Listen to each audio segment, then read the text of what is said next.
Hello everyone and welcome back to Lucky15, where I've given you my each way Lucky 15 predictions for tomorrow's horse racing action, which will be Saturday the 2nd of September. If you're brand new to the channel, welcome to Lucky15. I give you daily horse racing predictions in the format of an each way Lucky 15 bet, and we have our good days and we have our bad days. I created this channel back in March now, where I just did a few tips at the Cheltenham Festival and I had a bit of fun, and I decided that I wanted a career change, and I've going to be starting a course in a couple of weeks in sports broadcasting journalism, a master's degree, and that's where I would like my future career to go. My dream job would be a horse racing journalist, and that's why I created the channel, really just to gain some experience behind the camera, uploading videos to you guys and just sharing with you my knowledge and enthusiasm for horse racing. I absolutely love the sport.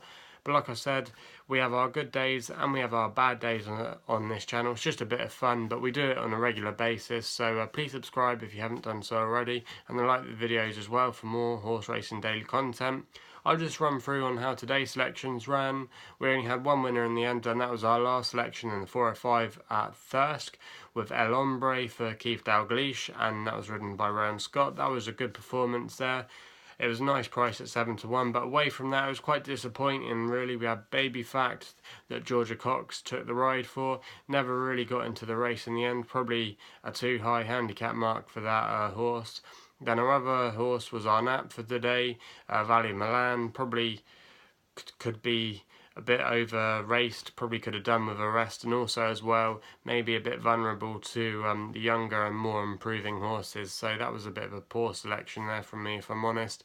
Then our other selection was Pillars of Society, which looked good for a lot of the race, was front running, but then probably the last furlong and a half it always looked vulnerable, and the Sir Michael Stout horse won the race in the end. So it wasn't the best day we've ever had on the channel, but hopefully we can bounce back tomorrow and get some winners, and hopefully more of our horses at least can make the frame if they don't win. So hopefully we can have an improvement tomorrow. And the first race that we're going to select tomorrow is the 2:45 at Chester. The horse that we've backed here is a horse called Breakable, trained by Tim Easterby. David Allen takes the ride. Now this horse brings here a good piece of form. Last time out finishing second in a very hotly contested handicap in the Ebor Festival at York, finishing second behind Lincoln Rocks, which is a fairly rated decent horse. Now Breakable tends to like this track. He's got a few course and distance wins to his name, and also tomorrow he's got a plum draw from stall 2, which is always a very good asset to have when you're racing at Chester. And I thought tomorrow, even though he is the bookmaker's favourite at the moment, 9-2, I thought he had a very good chance of making the frame in the race tomorrow, and that's going to be my first selection there tomorrow, Breakable in the 2:45 at Chester. We then go over to Sandown for the Group 3 race there for fillies and mares, and the horse that we've gone for here is Nathra, which is trained by John Gosden, and Frankie Dettori takes the ride, currently around 4-1 bookmakers at the moment. Last time out was not a bad ride. I was there that day when it finished third at Newbury in quite a fairly decent race where there was a few good horses in that, and it ran on not too badly to finish third.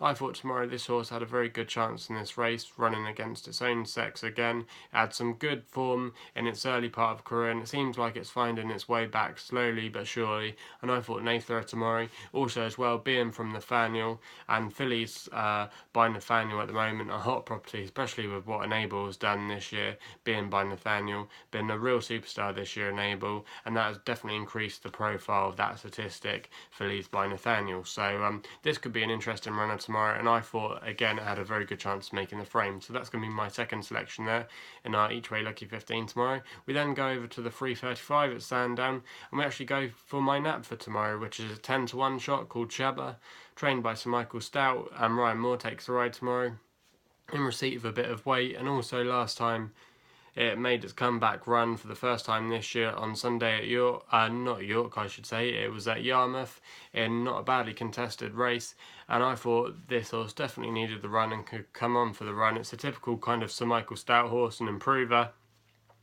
and he's very lightly raced as well. Also this horse as well in its younger days was a course and distance winner at Sandown, which tends to translate there. A lot of horses that run well at Sandown will always continue to run well and put in good performances there, and I thought at a bit of a price that could definitely be the market mover tomorrow in this race, and that's going to be my selection there. And my nap for tomorrow in the 3:35 at Sandown, Shabbah. Our last selection tomorrow sees us go over to the all-weather meeting at Chelmsford in the evening in the 7:50, and quite again hotly contested race. The horse that we've gone for here is Masham Star. Now, when this horse raced a few starts ago and it finished second over the course and distance at Chelmsford, I backed it that day and I thought it was going to win with a furlong to go, but then all of a sudden on the outside a Godolphin runner rode by Jim Crowley came along and absolutely blew from like last to first in a very eye-catching performance. Subsequently, that horse has gone on to win a Group 3, so the form bodes well there. Masham Star has run a couple of times since then and has been a bit patchy, but I think this horse tends to prefer the all-weather, and both those runs were on the turf, so I think a move back to the all-weather tomorrow is in good stead for this horse. And I thought 9-1 tomorrow, that's quite a good price, I thought, to at least make the frame in this race tomorrow. It's trained by Mark Johnston. PJ McDonald takes the ride, who has been going fairly well of late. He's one of the more hotter jockeys on the circuit at the moment, and I thought this horse had another good chance at being prominent tomorrow.